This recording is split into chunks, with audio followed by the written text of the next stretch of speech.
बहुत लंबे इंतजार करने के बाद पवन सिंह की टीम वाले ने सुना है और फाइनली इस साल के पहले गाने को रिलीज किया है। माना कि 2 गाना पहले रिलीज हुआ है, लेकिन वो 2 गाने पुराने थे, एक वेब और दूसरा ग्लोबल पे। लेकिन फाइनली पवन सिंह ऑफिशियल पे गाना रिलीज हुआ है। तो आज के वीडियो में देखते हैं गाना कैसा है, गाना का रिस्पॉन्स कैसा मिला। उससे पहले चैनल को जरूर सब्सक्राइब कर लो।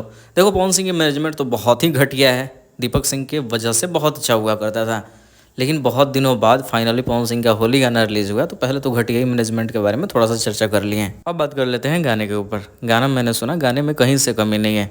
मतलब होता है कि पवन सिंह थोड़ा लेट से ही रिलीज करते हैं, लेकिन फैंस तो पहले ऑलरेडी नाराज हो चुके हैं। और नाराज पवन सिंह से क्यों ही होगा भाई, अगर घटिया मैनेजमेंट होगा तो फिर क्या ही होगा। पवन सिंह एक समय वो भी हुआ करता था जब दीपक सिंह मैनेजमेंट करते थे और टाइमली गाना रिलीज होता था। लेकिन ये मैनेजमेंट किसका है वो सबको पता ही होगा। तो पवन सिंह इसमें कोई गलती नहीं है। बाकी गाना रिलीज हुआ तो गाना बहुत ही बेहतर है। अब आवाज़ के बारे में कुछ कमी नहीं कह सकते हैं, वीडियो क्वालिटी तो ज़बरदस्त ही है।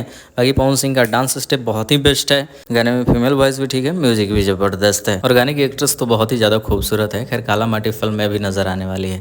तो इस वीडियो में इतना ही शेयर कर दो। हाँ, व्यूज़ के बारे में बात करें, जब तक हम इस वीडियो को बना रहे हैं 1 घंटा में 1.5 लाख व्यूज़ हैं, 43,000 लाइक है और 8,088 के करीब कमेंट मिला है। मतलब ठीक ठाक रिस्पॉन्स है अब तक पवन सिंह इस गाने के ऊपर।